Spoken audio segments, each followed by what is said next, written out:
வேலூர் மாவட்டம் வேப்பங்குப்பம் பகுதியில் பணத்தை வாங்கிக் கொண்டு திருப்பி தராத நபர் மீது போலீசில் புகார் அளித்த முன்னாள் ராணுவ வீரரை போலீசார் மிரட்டுவதாக குற்றச்சாட்டு எழுந்துள்ளது.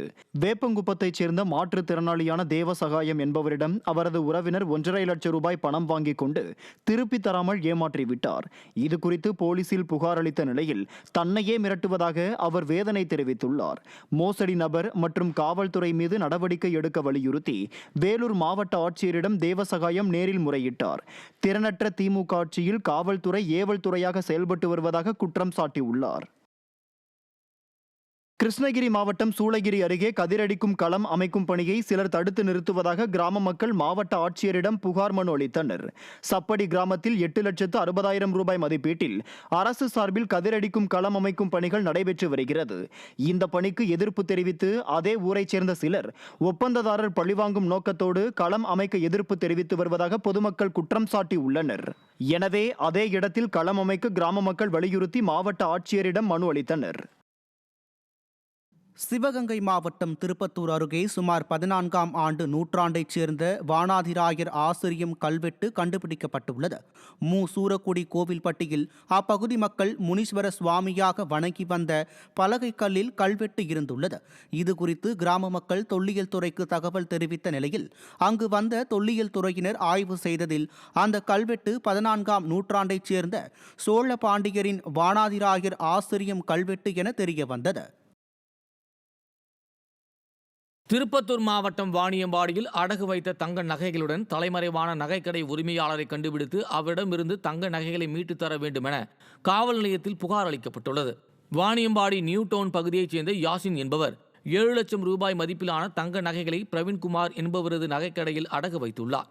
இந்நிலையில் தங்க நகையை மீட்கச் சென்றபோது ஒரு வாரமாக நகைக்கடை மூடப்பட்டுள்ளதால் நகைக்கடை உரிமையாளரை கண்டுபிடித்து அவரிடமிருந்து தங்க நகைகளை மீட்டுத் தர கோரி காவல் நிலையத்தில் யாசின் புகார் அளித்துள்ளார். நிர்வாக திறனற்ற ஸ்டாலின் ஆட்சியில் காவல்துறை மீதான பயம் இல்லாததால் மோசடி சம்பவங்கள் அதிகரித்து விட்டதாக மக்கள் குற்றம் சாட்டியுள்ளனர். தூத்துக்குடி மாவட்டம் திருச்செந்தூர் அரசு பெண்கள் மேல்நிலைப் பள்ளியில் புதிதாக கட்டப்பட்ட சுற்றுச்சுவர் இடிந்து விழுந்து சேதமடைந்தது பரபரப்பை ஏற்படுத்தியது. செந்தில் முருகன் அரசு பெண்கள் மேல்நிலைப் பள்ளிக்கு பின்னால் செல்லும் வடிகால் ஓடையில் உள்ள கழிவுகளை பொதுப்பணித்துறையினர் அகற்றி சுமார் 5 அடி உயரத்திற்கு கொட்டியதால் அழுத்தம் தாங்காமல் சுற்றுச்சுவர் இடிந்து விழுந்ததாக கூறப்படுகிறது. கடந்த 3 மாதங்களுக்கு முன்பு பல லட்சம் ரூபாய் மதிப்பில் கட்டப்பட்ட சுற்றுச்சுவர் இடிந்து விழுந்தது தொடர்பாக உரிய விசாரணை நடத்த வேண்டும் என பெற்றோர்கள் வலியுறுத்தியுள்ளனர்.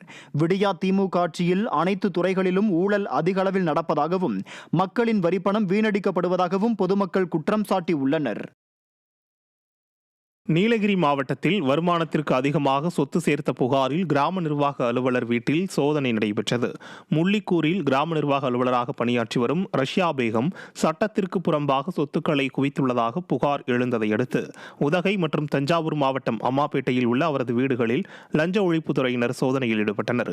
இதில் கணக்கில் காட்டப்படாத 50 லட்சம் ரூபாய் மதிப்பிலான ஆவணங்கள் பறிமுதல் செய்யப்பட்டுள்ளதாகவும் அது தொடர்பாக ரஷ்யா பேகத்திடம் விசாரணை நடைபெற்றதாகவும் தகவல் வெளியாகியுள்ளது. ஸ்டாலின் ஆட்சியில் அரசு அதிகாரிகள் லஞ்சத்தில் திளைத்து வருகிறார்கள் என்பதற்கு ரஷ்யா பேகம் வீட்டில் சிக்கிய சொத்து ஆவணங்களே முக்கிய சாட்சியாக உள்ளதாக மக்கள் தெரிவித்தனர். திருவண்ணாமலையில் சித்திரை பௌர்ணமியை முன்னிட்டு உள்ளூர் ஆட்டோக்களுக்கு QR கோடு வசதி செய்து தருவதாக கூறி வட்டார போக்குவரத்து அலுவலர்கள் அலைக்கழிப்பதாக ஆட்சியர் அலுவலகத்தை ஓட்டுநர்கள் முற்றுகையிட்டதால் பரபரப்பு ஏற்பட்டது. திருவண்ணாமலையில் வரும் 12 மற்றும் 13ஆம் தேதிகளில் சித்திரை பௌர்ணமியையொட்டி 40 லட்சத்திற்கும் மேற்பட்ட பக்தர்கள் கிரிவலத்தில் கலந்து கொள்வார்கள் என்று கூறப்படுகிறது. பக்தர்களின் வசதிக்காக உள்ளூர் ஆட்டோக்களுக்கு QR கோடு வசதி அறிமுகம் செய்யப்பட்ட நிலையில் வட்டார போக்குவரத்து அலுவலகம் பாரபட்சம் காட்டுவதாக கூறி மாவட்ட ஆட்சியர் அலுவலகத்தை ஆட்டோக்களுடன் முற்றுகையிட்டு ஓட்டுநர்கள் தங்கள் எதிர்ப்பை தெரிவித்தனர்.